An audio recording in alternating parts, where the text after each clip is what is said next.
We've always been really interested in our environmental impact and our impact as people in our community. My name is Marissa, and I'm the owner and operator of Whippoorwill Farms in South Carolina. We consider ourselves a biodiverse regenerative farm. The forest here is the main component, and the regeneration of that forest system is our main goal. Everything that we do is based off of this way of life and of thinking of leaving something better than the way that we found it. Our farm was incorporated as a business just 5 short years ago after a few years of raising food for ourselves. In 5 short years, we have grown our business to a multi-6-figure operation. As our business has taken flight, someone coined the term for me, the executive in overalls, because our business is so much more than just farming. Finding my connection to the earth is what started this business, but connecting with my community and connecting with my peers is what continues to keep me going. Our farm has many facets to the business. Not only do we sell direct to consumer all the products that we grow and raise on the farm, but we also do agritourism, and on top of that, I teach classes and do consultations for people all around the world. Today, I'm sharing with you my story in hopes that it helps you continue to develop your story. The business of agriculture is not for the faint of heart. And if you had asked me 10 years ago if I saw myself standing here, I would have told you absolutely not. It didn't start like this for me, but I sure am glad that this is how my story is being written now. On my farm, with my daughter, connecting with you, my community, and the environment.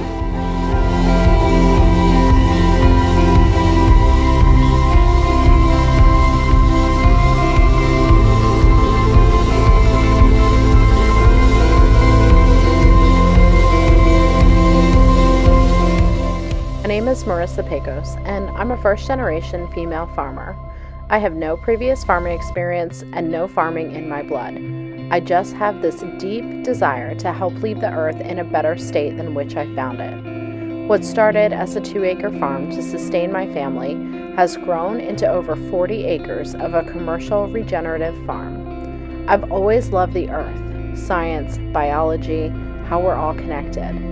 As I got older, I realized there was a deep disconnect between where our food comes from and how it impacts our planet and our future.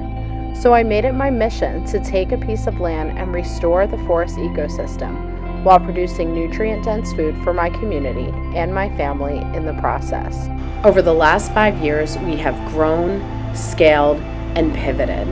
We sell all of our products, our pork, chicken, beef, eggs, veggies, and more at local farmers markets, in our subscription service, the Low Country Farm Box, and to local chefs. Through our Learn on the Farm program, adults and kids alike can take on-farm classes or join me for online webinars. We also have RV sites with hookup available so that folks can come and stay with us and experience the farm.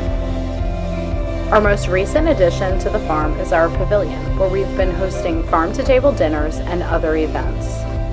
The farm-to-table dinners feature local chefs that come out and prepare multi-course meals with all products from our farm. It's a great way for folks to get to do something different and to be connected to exactly where their food comes from, right in the environment that it's being grown and raised in. Our farm is a very diverse operation with multiple revenue streams.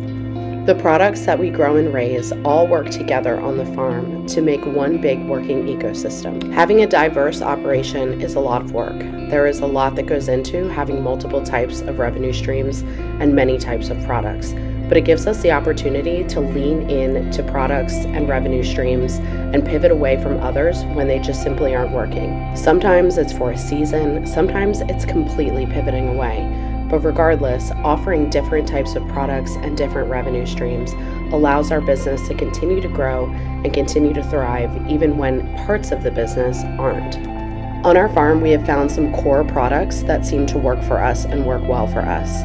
Those core products are sold at farmers markets, to restaurants all over the area, and through our most successful program on the farm, which is our highest revenue generating program, which is our Low Country Farm Box. The products that we offer are offered in this farm box at our markets and to our restaurants. One of the things that I'm most well known for, and something that makes people on the internet the most mad, is about how we raise our chickens.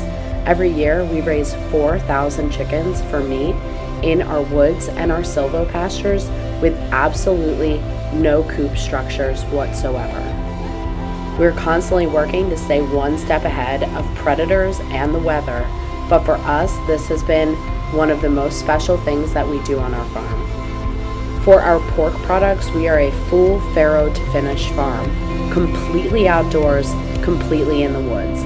This means that all of the pork that we provide for our customers is all bred, born, raised on our farm. We process about 100 pigs per year for our pork program. Our pigs live in the forest, rotated through different sections, and I've got to say, an operation our size wouldn't be possible without our working dogs.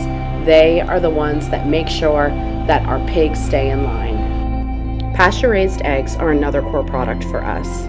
We have mobile coops that we rotate around on pasture spaces, moving fences and moving chickens to spread their soil impact. We raise mostly heritage breed chickens, and we do no artificial inputs, which make our eggs a little bit seasonal, but it's definitely worth the wait. Beef is one of the smaller operations on our farm, but as we continue to allow our pigs to go in and open up more silvopastures and create more pasture spaces, we will continue to expand our beef operation over the years.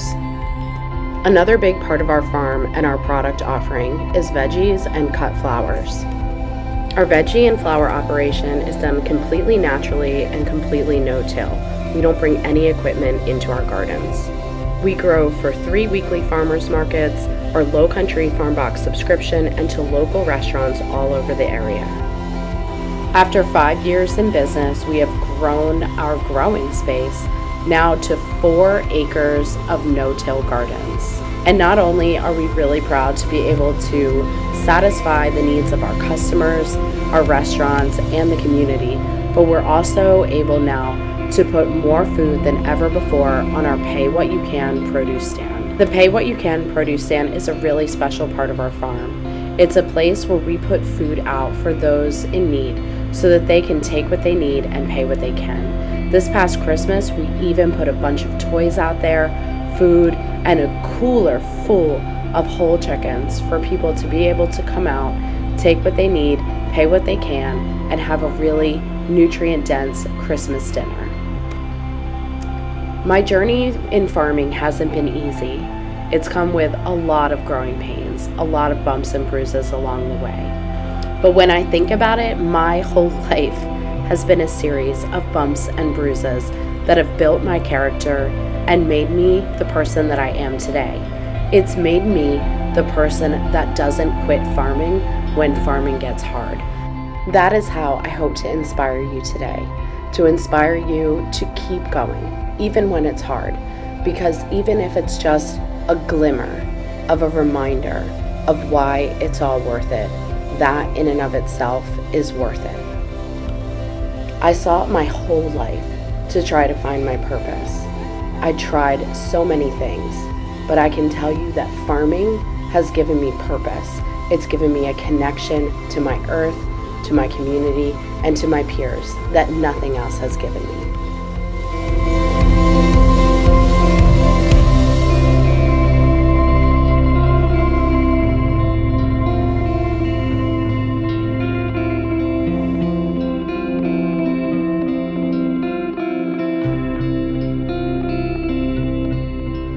When we started our first farm, Ellie was really just a baby. I still worked in corporate America, and I came home every day feeling insanely unfulfilled. Every day I would go to work and give everything I had, and every day I would feel like nothing I would ever do would be good enough.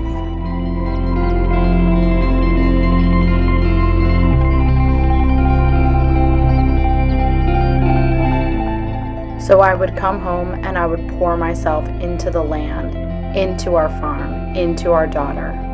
And in that letting go of all the expectations of what success was meant to look like, I started feeling success on our farm. Success for me didn't come from a number on my W-2. Success for me started to feel like my daughter in bare feet, walking through the tomatoes, picking her snacks, feeding her chickens, understanding the rhythms of the earth.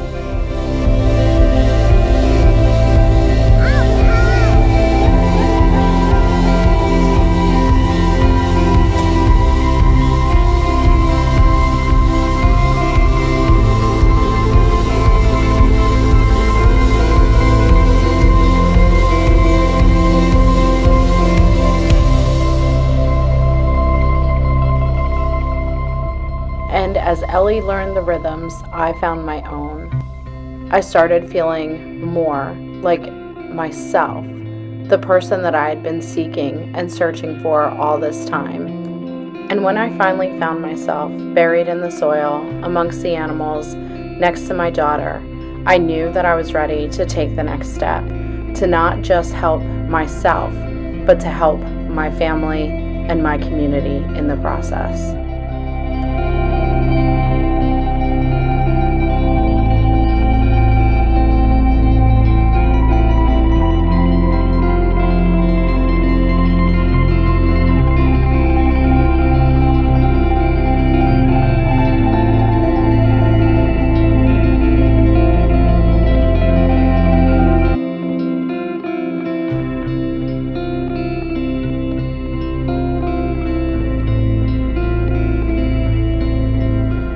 So we took a leap of faith and sold our first 2-acre farm and convinced the bank to lend us the money to buy the 40-acre tract of land that we own now. But this time, this farm would be different. This would be a regenerative farm, a farm where we regenerate native forest ecosystems. The beauty of this land was the same as the challenge. There was nothing here. It was just overgrown, mismanaged timber from years of abuse from the timber industry. We began to burn the trees that we had cleared to create biochar that we would later use to spread back down into the soil to help build our soil back up. We started moving our animals from the old farm to the new farm into forest sections. The chickens and the pigs were the first to touch this land in over 30 years. I started creating no-till garden spaces, mounding up by hand. The same rows exist on the farm now. The pigs started to move through the land, clearing any of the underbrush and helping us uproot saplings and thin the forest naturally. And little by little, we started to carve out our farm from the forest. As the drone continues and you see the lines on the left side of your screen, those lines are the original garden. That garden still exists today, except now it looks like this. As a regenerative farm, carbon sequestration is always on the top of our to-do list. In an effort to help sequester carbon in our vegetable production, we use no-till farming. This means that we don't bring machinery or tilling through our garden spaces once they're created. Every time a plow or a tiller hits and breaks the soil, it begins contributing to creating greenhouse gases. So instead of tilling, we spend all of our time in our garden adding more organic matter. From compost to mulching, it's added in. If you walk our gardens, you'll see very little weed pressure. But more importantly, you'll see soil rich in microorganisms, soil that sequesters carbon, soil that produces beautiful food for our community. Our soil in our gardens isn't the only place on our farm that sequesters carbon. We do it through all of our operations. As our poultry moves through forest spaces and through pastures, they too contribute to carbon sequestration in our soil. As the chickens move on to fresh pasture, they leave behind their manure as fertilizer. Once the pastures are on rest, they get a chance to grow back, and grow back they do, stronger with deeper rooting systems that sequester even more carbon than before. This is drone footage of one of our chicken pastures after rotation. The green grass space to the top had chickens rotated off of it 2 weeks prior to the bare spaces at the bottom, which the chickens had just recently moved off of. And where did our flock of 350 egg-laying chickens move? They moved here to this new 1-acre section, where they'll spend the next 2 weeks foraging through the fields.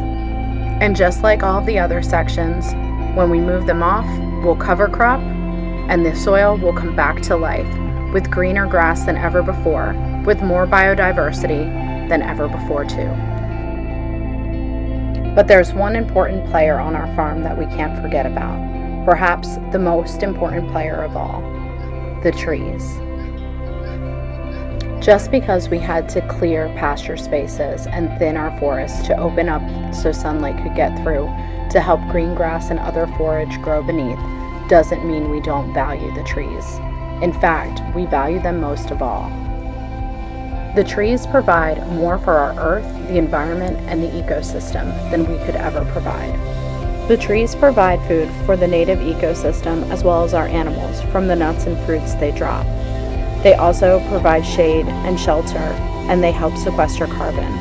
But they also play a role with transpiration cooling in helping us battle climate change locally.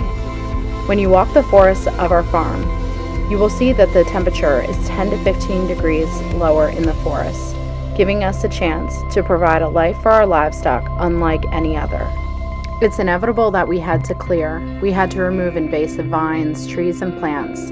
But in sections like this, where pasture's growing back, it's ready for us to start planting native trees again. And someday on our farm, whether it's from the trees that we left behind that produce for the ecosystem, or from the trees that we replanted that help us produce as well, our entire farm will be a 40-acre food forest.